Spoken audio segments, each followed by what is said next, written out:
श्री गणेशाय नमः। वक्रतुंड महाकाय सूर्यकोटि समप्रभ निर्विघ्नं कुरु मे देवं सर्वकार्येषु सर्वदा। अब हम गणेश जी का नाम लेकर शिव पुराण प्रारंभ करते हैं। ओम नमः शिवाय, ओम नमः शिवाय, ओम नमः शिवाय। भोले बाबा को, शंकर भगवान को कोटि कोटि प्रणाम।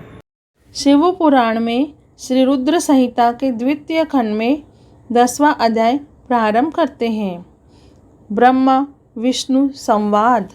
ब्रह्मा जी बोले, नारद, काम के चले जाने पर श्री महादेव जी को मोहित कराने का मेरा अहंकार गिरकर चूर चूर हो गया, परंतु मेरे मन में यही चलता रहा कि ऐसा क्या करूं जिससे महात्मा शिवजी स्त्री ग्रहण कर ले।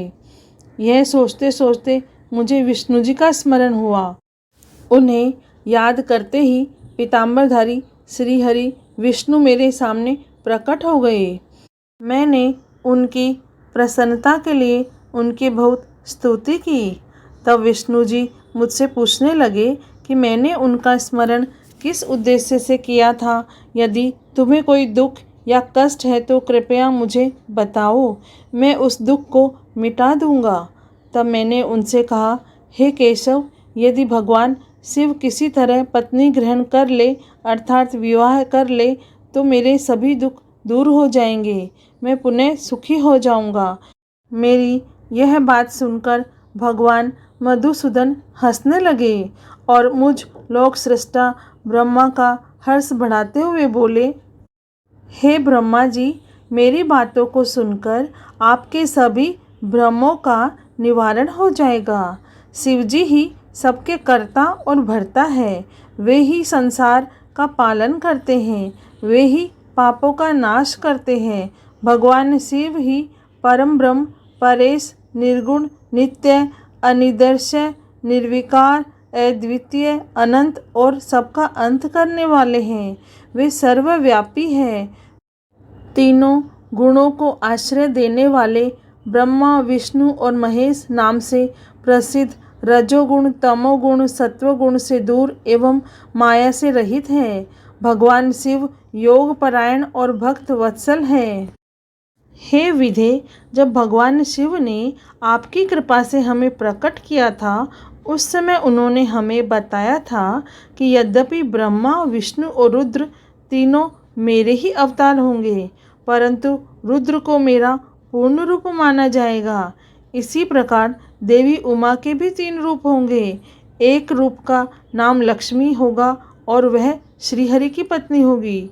दूसरा रूप सरस्वती का होगा और वे ब्रह्मा जी की पत्नी होंगी। देवी सती उमा का पूर्ण रूप होंगी, वे ही भावी रुद्र की पत्नी होंगी। ऐसा कहकर भगवान महेश्वर वहाँ से अंतर्धान हो गए। समय आने पर हम दोनों ब्रह्मा विष्णु का विवाह देवी सरस्वती और देवी लक्ष्मी से हुआ। भगवान शिव ने रुद्र के रूप में अवतार लिया।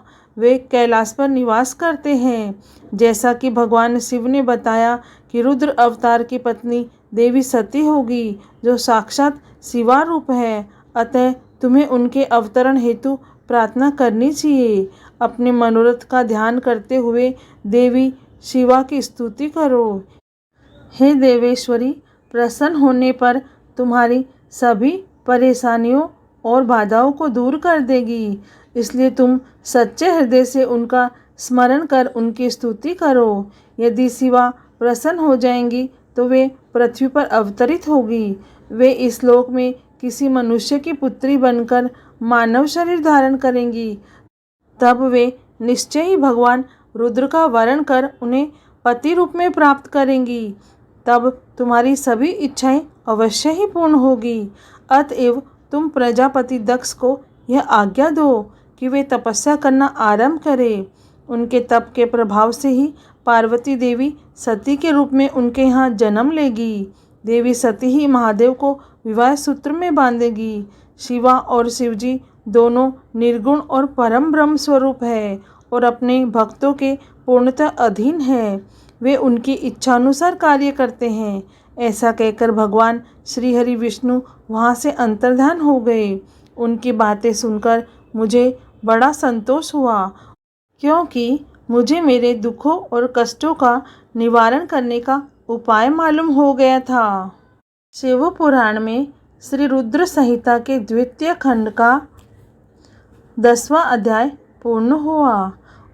ओम नमः शिवाय, ओम नमः शिवाय, ओम नमः शिवाय। हे भोलेनाथ, हे शिव शंभु, हे माँ पार्वती, हम सब पर कृपा करना। आपको कोटि कोटि प्रणाम और कोटि कोटि धन्यवाद। जय भोलेनाथ।